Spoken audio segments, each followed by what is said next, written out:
नमस्कार दोस्तों, रोबोट 2.0 रजनीकांत और अक्षय कुमार की जबरदस्त साइंस फिक्शन फिल्म आप सबने देखी ही होगी। और अगर आपने ये फिल्म देखी है तो आप भी वही सोच रहे होंगे जो मैं फिल्म खत्म होने के बाद सोच रहा था। क्या यह सच है जो फिल्म ने दिखाया?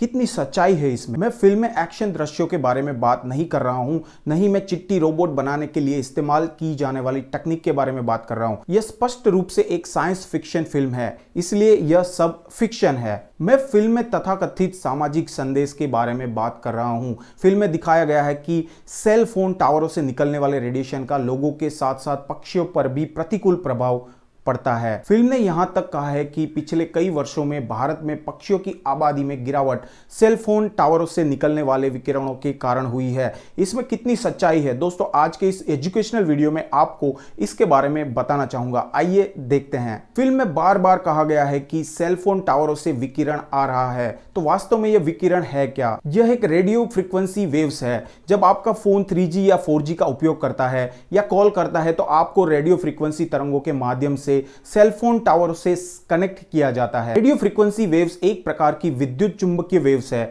इसे समझने के लिए हमें अपनी कक्षा 12 की भौतिक विज्ञान की पुस्तक देखनी पड़ेगी। अगर आपको याद होगा तो चैप्टर 8 इलेक्ट्रोमैग्नेटिक वेव्स था। विद्युत चुंबकीय वेव्स विद्युत क्षेत्र और चुंबकीय क्षेत्र के कंपन से उत्पन्न होता है। ऊर्जा को एक स्थान से दूसरे स्थान तक ले जाता है। यह कई जगहों पर प्राकृतिक के साथ साथ कृत्रिम रूप से भी देखा जाता है। विद्युत चुंबकीय तरंगों का सबसे अच्छा उदाहरण प्रकाश है। प्रकाश एक इलेक्ट्रोमैग्नेटिक तरंग है। यदि आपको इलेक्ट्रोमैग्नेटिक स्पेक्ट्रम याद है तो यह विभिन्न इलेक्ट्रोमैग्नेटिक तरंगों को उनकी फ्रीक्वेंसी और वेवलेंथ के आधार पर वर्गीकृत करने का एक सही तरीका है। सबसे लंबी वेवलेंथ रेडियो वेव्स की होती है जो कुछ मीटर से लेकर कुछ किलोमीटर तक की होती है। फिर कुछ सेंटीमीटर के वेवलेंथ माइक्रोवेव के है। ऐसी वेवलेंथ यदि किसी एक स्थान पर केंद्रित हो जाती है तो वहां पे ऊर्जा या ऊष्मा उत्पन्न करते हैं। फिर इंफ्रारेड वेव्स है जिनका उपयोग रिमोट नियंत्रित टीवी में किया जाता है। अगला प्रकार है लाइट वेव्स, जिससे आप अपने चारों ओर देख सकते हैं। इसकी वेवलेंथ 350 से लेकर 700 नैनोमीटर के बीच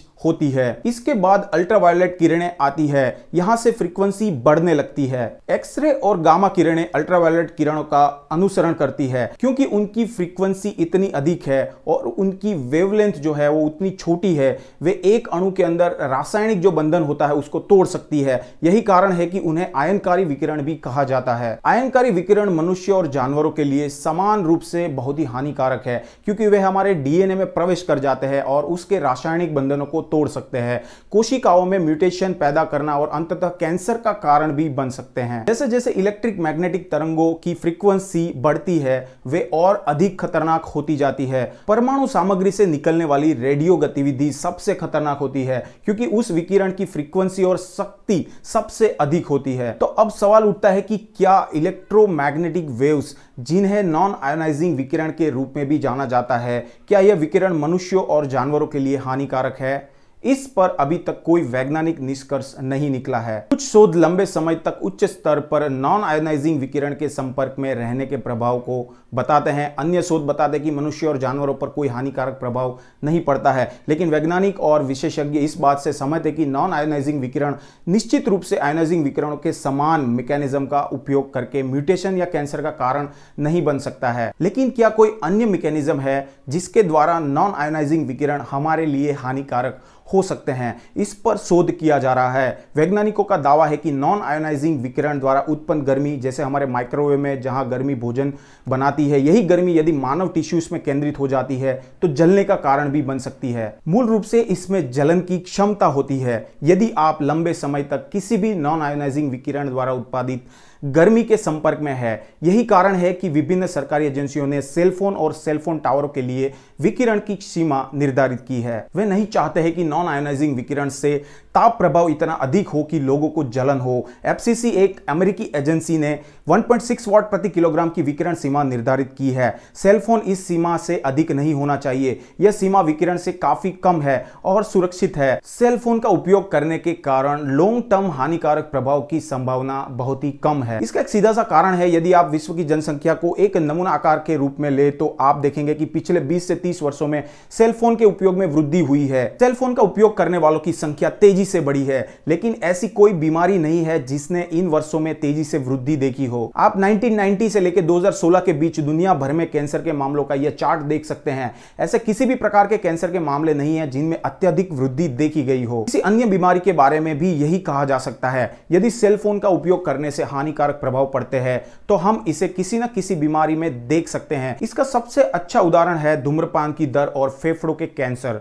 यहां आप ब्रिटेन का चार्ट देख सकते हैं जो पिछले 50 वर्षों में धूम्रपान दरों में गिरावट को दर्शाता है, और आप यह भी देख सकते हैं कि फेफड़ों के कैंसर के मामले उसी दर से नीचे गिरे हैं। यह हमें बताता है कि धूम्रपान और फेफड़ों के कैंसर का सीधा संबंध है। धूम्रपान की उच्च दर वाले देशों में भी फेफड़ों के कैंसर की उच्च दर है। चीन में 50% से अधिक पुरुष धूम्रपान करते हैं, इसलिए वहां फेफड़ों के कैंसर की दर भी ज्यादा है। इसी तरह आप अल्ट्रावायलेट विकिरण और त्वचा के कैंसर का संबंध भी देख सकते हैं। ऑस्ट्रेलिया में स्किन कैंसर के मामलों की दर सबसे अधिक है, क्योंकि वहां की आबादी उस देश में रहने वालों के लिए अच्छी तरह से अनुकूलित नहीं है। वहां रहने वाले अधिकांश लोग ब्रिटिश मूल के हैं और सूर्य से बड़ी मात्रा में यूवी किरणों के संपर्क में आते हैं। उनकी त्वचा का रंग वहां रहने के लिए अनुकूल नहीं है। ओजोन छिद्र भी ऑस्ट्रेलिया के काफी करीब है, जिसके कारण इससे यूवी विकिरण के संपर्क में और भी अधिक लोग आते हैं। इसका परिणाम ऑस्ट्रेलिया में सबसे अधिक त्वचा का कैंसर के मामले होते हैं। कुल मिलाकर मेरे कहने का मतलब यह है कि आपको चिंता करने की जरूरत नहीं है। सेल फोन से आपको नुकसान पहुंचाने वाले विकिरणों की संभावना कम है। हालांकि अगर आप अभी भी इस रेडिएशन को कम करना चाहते हैं तो बात करते समय अपने सेल फोन को अपने कानों से दूर रखिए, क्योंकि यह आपके शरीर में जितना करीब होगा आप उतने ही अधिक विकिरण के संपर्क में आएंगे।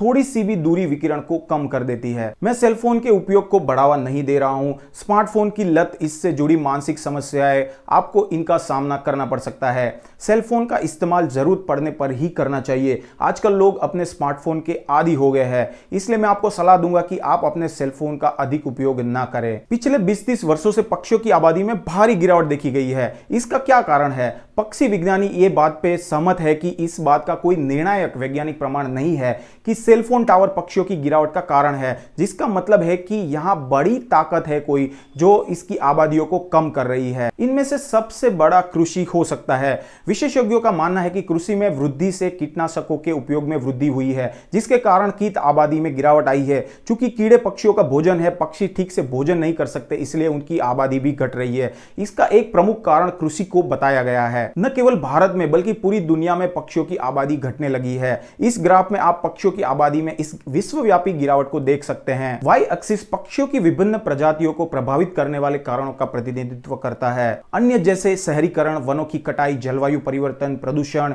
ये सब बहुत ही महत्वपूर्ण कारक है जो मुझे लगता है कि विशेष रूप से हमारे देश में बहुत मान्य है। आप देख सकते हैं कि इन खतरों में कहीं भी सेल फोन टावरों का विशेष रूप से उल्लेख नहीं किया गया है। तो फिल्म में जो दिखाया गया है वह एक भ्रामक लगता है। फिल्म से पता चलता है कि पक्षियों की आबादी में गिरावट का मुख्य कारण सेल फोन टावर को बताया जा रहा है, जो पूरा सच शायद नहीं है। वन्य जीव संरक्षण और पक्षी संरक्षण बहुत महत्वपूर्ण पर्यावरण के मुद्दे हैं, न केवल हमारे देश के लिए बल्कि पूरे विश्व के लिए। बिना किसी वैज्ञानिक प्रमाण के सेल फोन टावर जैसी चीजों पर दोष मढ़ना और प्रमुख बिंदुओं को गायब करना दर्शकों को कहीं ना कहीं गुमराह कर सकता है। जून 2018 में दुनिया भर के 200 से अधिक वैज्ञानिकों ने एक याचिका लिखी थी कि कीटनाशकों के एक विशिष्ट परिवार को प्रतिबंधित किया जाना चाहिए, क्योंकि कीटनाशक का यह परिवार जैव विविधता और पक्षियों की आबादी पर प्रतिकूल प्रभाव डाल रहा है। अब यह वैज्ञानिक रूप से भी सिद्ध हो चुका है। कई शोधों ने इसके प्रत्यक्ष प्रमाण दिखाए हैं। हाल ही में जर्मनी में मेसेल के मामले सामने आए थे। यह एक ऐसी बीमारी है जिसे पश्चिमी यूरोप से पूरी तरह खत्म कर दिया गया था, लेकिन अब मामले एक बार फिर से सामने आ रहे हैं। इसके पीछे का कारण क्या है? अफवाहें फैलाई गई कि टीकाकरण से मानसिक समस्याएं हो रही है। हालांकि इसके समर्थन में कोई वैज्ञानिक प्रमाण नहीं दिखाया गया। शायद यह एक झूठ था जो जनता के बीच फैलाया गया। जब उन्होंने अपने बच्चों का टीकाकरण बंद कर दिया तो जिस बीमारी को रोका जा सकता था वह फिर से उभर कर आई। यही कारण है कि आज खसरे ने वापसी की है। ऐसा बिल्कुल भी नहीं है कि मोबाइल सेल फोन से निकलने वाली रेडिएशन आपको नुकसान नहीं पहुंचाती है। अगर मोबाइल फोन का उपयोग ज्यादा किया जाए और वो सतत आपके बॉडी के संपर्क में रहे तो आपके बॉडी का जो टेम्परेचर लेवल है वो बढ़ जाता है। आपने अक्सर महसूस किया होगा जब आप फोन करते हैं अपने दोस्तों को या अपने गर्लफ्रेंड्स के साथ, घंटों तक बातें करते हैं, तो जहां पर फोन आपका ज्यादा टाइम रहता है वो हिस्सा गर्म हो जाता है, वहां पे टेम्परेचर बढ़ जाता है। कई वैज्ञानिकों का दावा है कि इस रेडिएशन से आप को हेडेक और ब्रेन ट्यूमर जैसी बीमारी भी हो सकती है। इनके बचाव के लिए आपको जितना हो सके फोन को अपनी बॉडी से दूर रखना चाहिए और हो सके तो आपको स्पीकर पे बात करनी चाहिए या फिर वायर्ड ईयरफोन का उपयोग करना चाहिए। अंत में यही कहना चाहूंगा दोस्तों कि वैज्ञानिक सोच को बढ़ावा दे। आपके विचार कमेंट बॉक्स में मुझे जरूर बताइए, इस वीडियो को शेयर करिए और अगर आपको मेरा काम अच्छा लगता है तो इस वीडियो को लाइक जरूर कर दीजिए और चैनल को सब्सक्राइब जरूर कर दीजिए ताकि मैं ऐसे ही नए एजुकेशनल वीडियो बनाता रहूं। हम मिलेंगे अगले वीडियो में, तब तक बाय बाय, जय हिंद एंड टेक केयर।